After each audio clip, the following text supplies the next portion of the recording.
ಶುಭೋದಯ. ಶೃಂಗೇರಿ ಸುದ್ದಿಗೆ ಸ್ವಾಗತ. ಓದುತ್ತಿರುವವರು ವೀಣಾ ಮರಂ. ಶ್ರೀ ವಿಶ್ವಾವಸು ನಾಮ ಸಂವತ್ಸರ, ದಕ್ಷಿಣಾಯನ, ಹೇಮಂತ ಋತು, ಪುಷ್ಯಮಾಸ, ಕೃಷ್ಣ ಪಕ್ಷ, ಅಷ್ಟಮಿ, ಚಿತ್ತಾ ನಕ್ಷತ್ರ. ದಿನಾಂಕ 11/1/2026 ಭಾನುವಾರ. ಮುಖ್ಯಾಂಶಗಳು. ಉನ್ನತ ಹುದ್ದೆ ಪಡೆದ ಡಾಕ್ಟರ್ ಪ್ರಬುದ್ಧ ತಾಯಿಗೆ ಅಭಿನಂದನೆ. ಸುದ್ದಿಯ ವಿವರ. ಸರಕಾರಿ ಶಾಲೆಯಲ್ಲಿ ವ್ಯಾಸಂಗ ಮಾಡಿ ಗ್ರಾಮೀಣ ಭಾಗದವರಾಗಿ ಅರಣ್ಯ ಇಲಾಖೆಯ ಉನ್ನತ ಹುದ್ದೆಗೆ ಬಡ್ತಿ ಪಡೆದ ಡಾಕ್ಟರ್ ಪ್ರಬುದ್ಧ ಸಾಧನೆ ಮಲೆನಾಡಿನ ವಿದ್ಯಾರ್ಥಿಗಳಿಗೆ ಮಾದರಿಯಾಗಿದ್ದಾರೆ ಎಂದು ಮೆಣಸೆ ಗ್ರಾಮ ಪಂಚಾಯಿತಿ ಅಧ್ಯಕ್ಷೆ ಸಂಧ್ಯಾ ಮರಿಯಪ್ಪ ನಾಯ್ಕ ಹೇಳಿದರು. ಮೆಣಸೆ ಗ್ರಾಮ ಪಂಚಾಯಿತಿಯ ಮೆಣಸೆಯಲ್ಲಿರುವ ಡಾಕ್ಟರ್ ಪ್ರಬುದ್ಧರವರ ಮನೆಗೆ ಶನಿವಾರ ತೆರಳಿದ ಮೆಣಸೆ ಗ್ರಾಮ ಪಂಚಾಯಿತಿ ಸದಸ್ಯರು ಡಾಕ್ಟರ್ ಪ್ರಬುದ್ಧರವರ ಮಾತೃಶ್ರೀ ಉಷಾರವರನ್ನು ಅಭಿನಂದಿಸಿ ಮಾತನಾಡಿದರು. ಐಎಫ್ಎಸ್ ಪರೀಕ್ಷೆಯಂತಹ ಕಠಿಣ ಪರೀಕ್ಷೆಯಲ್ಲಿ ಉತ್ತೀರ್ಣರಾಗಿ ಇದೀಗ ಉನ್ನತ ಹುದ್ದೆ ಪಡೆದಿದ್ದಾರೆ. ಸರಕಾರಿ ಶಾಲೆಯಲ್ಲಿ ವ್ಯಾಸಂಗ ಮಾಡಿದ್ದ ಇವರ ಸಾಧನೆ ಗಮನಾರ್ಹವಾಗಿದೆ ಎಂದರು. ಗ್ರಾಮ ಪಂಚಾಯಿತಿ ಸದಸ್ಯ ತ್ರಿಮೂರ್ತಿ ಮಾತನಾಡಿ, ಖಾಸಗಿ ಶಾಲೆಯ ವ್ಯಾಮೋಹದಿಂದ ಬಹುತೇಕ ಪೋಷಕರು ಖಾಸಗಿ ಶಾಲೆಗೆ ಮಕ್ಕಳನ್ನು ಸೇರ್ಪಡೆ ಮಾಡುತ್ತಿದ್ದಾರೆ.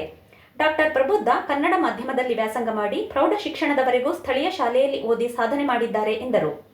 ಗ್ರಾಮ ಪಂಚಾಯಿತಿ ಮತ್ತು ಮೆಣಸೆ ಶ್ರೀ ಶಾಸಕರ ಮಾದರಿ ಹಿರಿಯ ಪ್ರಾಥಮಿಕ ಶಾಲೆಯ ಪರವಾಗಿ ಡಾಕ್ಟರ್ ಪ್ರಬುದ್ಧರವರ ತಾಯಿ ಉಷಾರವರನ್ನು ಅವರ ಮನೆಯಲ್ಲಿ ಅಭಿನಂದಿಸಲಾಯಿತು.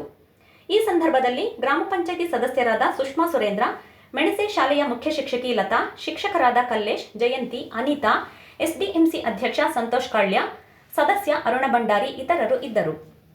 ತೆರೆದ ಬಾವಿ ತೆಗೆಯುವ ಸಂದರ್ಭದಲ್ಲಿ ಮಣ್ಣು ತೆಗೆಯಲು ಸರಳ ತಂತ್ರಜ್ಞಾನದಿಂದ ಯಾಂತ್ರೀಕರಣದ ಮೂಲಕ ಮಣ್ಣು ತೆಗೆದು ಮೆಣಸೆಯ ದಿನೇಶ್ ಡೋಂಗ್ರೆ ಕಾರ್ಮಿಕರ ಅವಲಂಬನೆ ಕಡಿಮೆ ಮಾಡಿದ್ದಾರೆ. ಮನೆಯ ಸಮೀಪ ಕುಡಿಯುವ ನೀರಿಗಾಗಿ ರಿಂಗ್ ಬಾವಿ ತೆಗೆಯುತ್ತಿದ್ದು, ಇದಕ್ಕಾಗಿ ಗುತ್ತಿಗೆದಾರರನ್ನು ಕರೆಸಿದ್ದರು. ಬಾವಿ ಆಳ ಹೋದಂತೆ ಮಣ್ಣು ತೆಗೆಯುವುದಕ್ಕಾಗಿ ಕಾರ್ಮಿಕರ ಅವಲಂಬನೆ ಹೆಚ್ಚಾಗಿದ್ದು, ಇದರೊಂದಿಗೆ ಮಣ್ಣು ತೆಗೆಯುವುದು ಶ್ರಮದ ಕೆಲಸವಾಗಿತ್ತು. ಮಣ್ಣು ಎಳೆಯಲು ಹಗ್ಗದ ಸಹಾಯದಿಂದ 5-6 ಕಾರ್ಮಿಕರು ತೆಗೆಯುತ್ತಿದ್ದರು. ಯಂತ್ರೋಪಕರಣದಲ್ಲಿ ನೈಪುಣ್ಯತೆ ಹೊಂದಿದ್ದ ದಿನೇಶ್ ಡೋಂಗ್ರೆ ಮನೆಯಲ್ಲಿ ಇದ್ದ ಭತ್ತ ಕಟಾವು ಯಂತ್ರವನ್ನು ಬಳಸಿ ಅದರ ಮೂಲಕ ಮಣ್ಣನ್ನು ಎತ್ತಲು ಪ್ರಯತ್ನಿಸಿದ್ದು ಅದು ಫಲ ನೀಡಿದೆ. ಬಾವಿ ಪಕ್ಕದಲ್ಲಿ ಇರುವ ಜಾಗದಲ್ಲಿ ಯಂತ್ರವನ್ನು ಬಳಸಿ ಸುಲಭವಾಗಿ 60 ಅಡಿ ಆಳದಿಂದ ಮಣ್ಣು ತೆಗೆದಿದ್ದಾರೆ. ಬಾವಿಯಲ್ಲಿ ನೀರು ದೊರಕಿದ್ದು ಬಗ್ಗಡ ನೀರನ್ನು ಇದೇ ಮಾದರಿಯಲ್ಲಿ ತೆಗೆದಿದ್ದಾರೆ.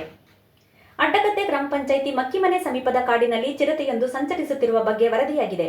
ಮಕ್ಕಿಮನೆಯ ರೈತರೊಬ್ಬರ ಹಸುವನ್ನು ಸಾಯಿಸಿದ್ದು, ದನದ ಕಳೇಬರ ಮನೆಯ ಸಮೀಪದ ಗದ್ದೆಯಲ್ಲಿ ಕಂಡುಬಂದಿದೆ. ಪಟ್ಟಣಕ್ಕೆ ಸಮೀಪವಿರುವ ಮಕ್ಕಿಮನೆಯಲ್ಲಿ ಚಿರತೆ ಕಂಡುಬಂದಿರುವುದು ಸ್ಥಳೀಯರ ಆತಂಕಕ್ಕೆ ಕಾರಣವಾಗಿದೆ. ರಾತ್ರಿ ಬೈಕಿನಲ್ಲಿ ಮನೆಗೆ ತೆರಳುತ್ತಿದ್ದ ಗ್ರಾಮಸ್ಥರೊಬ್ಬರಿಗೆ ಚಿರತೆ ಗೋಚರಿಸಿತ್ತು. ತಾಲೂಕು ಕಚೇರಿ ಸಭಾಂಗಣದಲ್ಲಿ ಉಪನೋಂದಣಿ ಕಚೇರಿಯ ವ್ಯಾಪ್ತಿಯಲ್ಲಿ ಡಿಜಿಟಲ್ ಇ-ಸ್ಟಾಂಪ್ ಸೌಲಭ್ಯದ ಉಪಯೋಗವನ್ನು ಸಾರ್ವಜನಿಕರಿಗೆ ತರಬೇತಿ ಕಾರ್ಯಕ್ರಮವನ್ನು ಜನವರಿ 12ರಂದು ಬೆಳಗ್ಗೆ 11ಕ್ಕೆ ಹಮ್ಮಿಕೊಳ್ಳಲಾಗಿದೆ. ಸುದ್ದಿ ಸಂಪಾದಕ ಕೆಎಲ್ ಗೋಪಾಲಕೃಷ್ಣ, ಸಹಕಾರ ಕೆವಿ ರಮೇಶ್, ತಾಂತ್ರಿಕ ಸಹಕಾರ ಮಿಥುನ್ ಗುಡ್ಡೆತೋಟ ಮತ್ತು ಸೌಮ್ಯ ವಿಜಯಕುಮಾರ್. ಜಾಹೀರಾತು ಹಾಗೂ ಪ್ರತಿಕ್ರಿಯೆ ನೀಡುವವರು. ಶೃಂಗೇರಿ ಸುದ್ದಿ ಕೇಳಲು ನಿಮ್ಮ ಹೆಸರು ವಾಟ್ಸ್ಆಪ್ ಸಂಖ್ಯೆಯನ್ನು 9448843831ಗೆ ವಾಟ್ಸ್ಆಪ್ ಮಾಡಿ. ವಂದನೆಗಳು.